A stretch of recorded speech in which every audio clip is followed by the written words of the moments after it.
बहुत धन्यवाद P Wilson जी। श्री राघव चड्ढा, शुक्रिया सर। आपका 9 मिनट।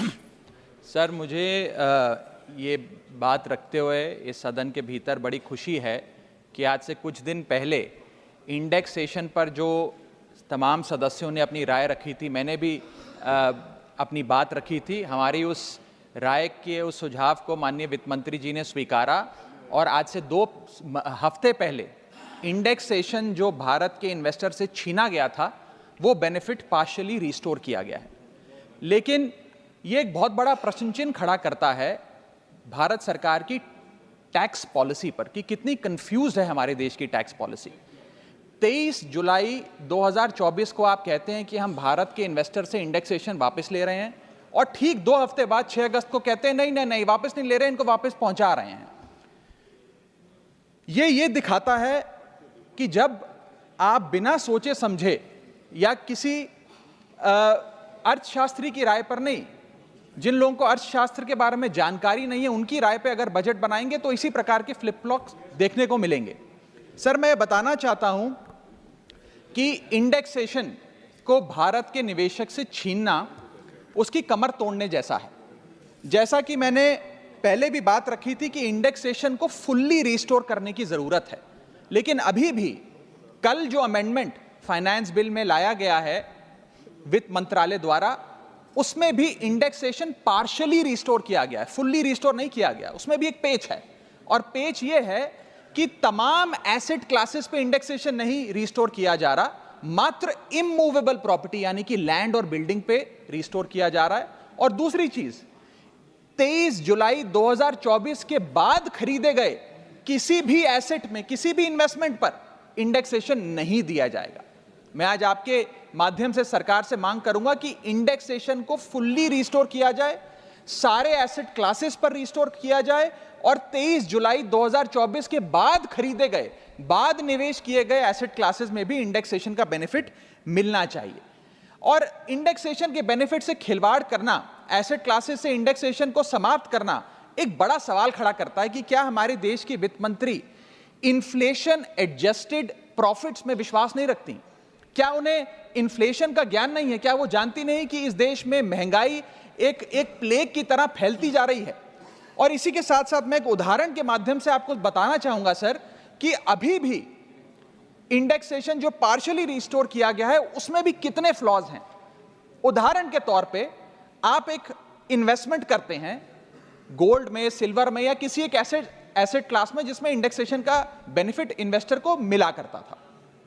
आपने 1 करोड़ का इन्वेस्टमेंट एसेट ए में किया 31 मार्च 2001 को और उसके ठीक अगले दिन 1 अप्रैल 2001 को एसेट बी में भी 1 करोड़ का इन्वेस्टमेंट किया। वो दोनों एसेट 7% CAGR के हिसाब से, कंपाउंडेड एनुअल ग्रोथ रेट के हिसाब से बढ़ते रहे और आज वर्ष 2024 में उन दोनों इन्वेस्टमेंट्स की आज वैल्यू 5 करोड़ रुपए ईच है। अब आप ये दोनों एसेट ए और एसेट बी बेचते हैं बाजार में वर्ष 2024 में और दोनों पे अलग अलग टैक्स आपको देना पड़ता है। ये मैं आपके सामने दर्शाना चाहता हूं। जब आप एसेट ए बेचते हैं जो आपने 31 मार्च 2001 को खरीदा यानी कि 1 अप्रैल 2001 से पहले, तो आपको इंडेक्सेशन का फायदा मिलेगा। यानी कि आपका सेल प्राइस होगा 5 करोड़, आपका परचेज प्राइस है 1 करोड़, लेकिन इन्फ्लेशन एडजस्टेड परचेज प्राइस आपका 3 करोड़ 63 लाख माना जाएगा। यानी कि 5 करोड़ माइनस 3 करोड़ 63 लाख, आपका प्रॉफिट हुआ 1 करोड़ 37 लाख। उस 1 करोड़ 37 लाख पे 20% के हिसाब से आपको 27 लाख 40 हजार रुपए टैक्स देना पड़ेगा अगर आप एसेट ए बेचते हैं। लेकिन जब आप एसेट बी बेचते हैं जिस पे आपको इंडेक्सेशन का फायदा नहीं दे रही सरकार, क्योंकि वो आपने अगले दिन दूसरे वित्तीय वर्ष यानी कि 1 अप्रैल 2001 को खरीदा, तो आपकी सेल प्राइस है 5 करोड़, आपकी परचेज प्राइस है 1 करोड़, आपका मुनाफा हो गया 4 करोड़ का और 4 करोड़ पे 12.5% के हिसाब से आपको टैक्स देना पड़ेगा जो कि है 50 लाख रुपए। यानी कि एसेट ए जो आपने 31 मार्च को खरीदा 1 करोड़ का 31 मार्च 2001 को और आज आप उसे 5 करोड़ का बेचते हैं तो आपको मात्र 27 लाख रुपए इनकम टैक्स देना पड़ता है। लेकिन जो अगले दिन आपने 1 करोड़ रुपए का निवेश किया 1 अप्रैल 2001 को और उसको 2024 में बेचते हैं तो उस पर 50 लाख रुपए का टैक्स देना पड़ता है। सिर्फ एक दिन के भीतर आपका टैक्स लायबिलिटी 27 लाख से बढ़कर 50 लाख हो जाती है। यह है इंडेक्सेशन का खेल। इसलिए मैं सरकार से अनुरोध करूंगा कि इंडेक्सेशन को सारे एसेट क्लासेस पे रिस्टोर करना चाहिए और कोई कट ऑफ डेट 23 जुलाई के पहले खरीदा गया एसेट और 23 जुलाई 2024 के बाद खरीदा गया एसेट, इस प्रकार की कट ऑफ डेट नहीं होनी चाहिए। Sir, inflation is taxation without legislation. महंगाई वो दीमक है जो हमारे देश को खा रहा है, इसीलिए हम इन्फ्लेशन एडजस्टेड रिटर्न्स पे इनकम टैक्स लगाते हैं। और अगर हम ये सोच रहे हैं कि कल की जो अमेंडमेंट हुई इससे रियल एस्टेट मार्केट में को बड़ा उछाल आ जाएगा, तो ऐसा नहीं आने वाला सर। आज हमारे होम बायर्स हो या इन्वेस्टर्स हो, वो रियल एस्टेट खरीदने से बचेंगे, क्योंकि 23 जुलाई 2024 के बाद खरीदा गया जो भी एसेट है उस पर तो इंडेक्सेशन मिलेगा नहीं। आपने मात्र 23 जुलाई से पहले खरीदे गए एसेट्स पे इंडेक्सेशन दिया। और इसी के साथ साथ एक बहुत बड़ी रीसेल मार्केट हिंदुस्तान में है रियल एस्टेट की, क्योंकि हर व्यक्ति नया घर नहीं खरीद सकता, इसलिए रीसेल होती है। रीसेल मार्केट में भारी गिरावट देखी जा रही है। जब मकान बिकेंगे नहीं तो रेंटल इनकम बढ़ेगी। लोगों के मकानों के किराए में एक भारी उछाल देखा जा रहा है, लोगों का खर्च बढ़ने वाला। और इसी के साथ साथ जो फॉरेन इन्वेस्टमेंट भारत के रियल एस्टेट में होता है वो भी गिरने वाला है, ऐसी मैं आज इस सदन में भविष्यवाणी करता हूं। इसके साथ साथ रिटेल इन्वेस्टर यानी कि भारत के मिडिल क्लास की कमर तोड़ने का काम सरकार ने कैसे किया। एक ही बजट में शॉर्ट टर्म कैपिटल गेन को 15% से बढ़ाकर 20% कर दिया और उसी बजट में लॉन्ग टर्म कैपिटल गेन को 10% से बढ़ाकर 12.5% कर दिया इक्विटी पे और अन्य पदार्थों पे। यानी कि आप एक ही बजट से तमाम तरीके के इन्वेस्टर्स जो शॉर्ट टर्म के लिए एक छोटी अवधि के लिए एसेट खरीदते हैं या लंबी अवधि के लिए एसेट खरीदते हैं, दोनों की कमर आपने तोड़ने का काम किया और इस देश में रिटेल इन्वेस्टर को कुचलने का काम यह सरकार करने जा रही है। मैं आपके माध्यम से अनुरोध करूंगा कि don't take middle class retail investor for granted. हमें कैसे फाइनेंशियल इंक्लूजन इस देश में बढ़ानी है उस दिशा में काम करना चाहिए, ना कि कैसे हम इस देश में इन्वेस्टर्स, हाउस होल्ड इन्वेस्टमेंट्स और रिटेल इन्वेस्टमेंट्स को कम करें, उस सिलसिले में हम काम करें। मेरा दूसरा भाग आज के वक्तव्य का है जीएसटी पर। पहले तो मैं सरकार के मंत्री नितिन गडकरी जी का जो एक चिट्ठी सामने आई, उन्होंने अपनी सरकार के वित्त मंत्री को चिट्ठी लिखते हुए कहा कि लाइफ इंश्योरेंस और हेल्थ इंश्योरेंस पर जो 18% जीएसटी लगाया उसे वापस लिया जाए। मैं उनकी इस मांग का समर्थन करता हूं और सरकार से मांग करता हूं कि हेल्थ और लाइफ इंश्योरेंस पर कम से कम हम जीएसटी ना लगाएं। ये कोई लग्जरी गुड या लग्जरी प्रोडक्ट नहीं है। और मुझे ये बताते हुए खुशी है सर कि parliamentary standing committee on finance की आज से 6 महीने पहले रिपोर्ट आई थी, जिसका हिस्सा मैं भी था। मैं भी parliamentary standing committee on finance का सदस्य हूं, जिस समिति ने अपने पैरा नंबर 2.10 में साफ तौर पे सरकार से अनुरोध किया कि हेल्थ इंश्योरेंस और लाइफ इंश्योरेंस पर जीएसटी कम किया जाए, समाप्त किया जाए, ना लगाया जाए। मैं पढ़ के वो अंश आपको सुनाना चाहूंगा। The committee feels that there is a need to rationalise the GST rate on insurance products, especially health and term insurance, which is 18% at present.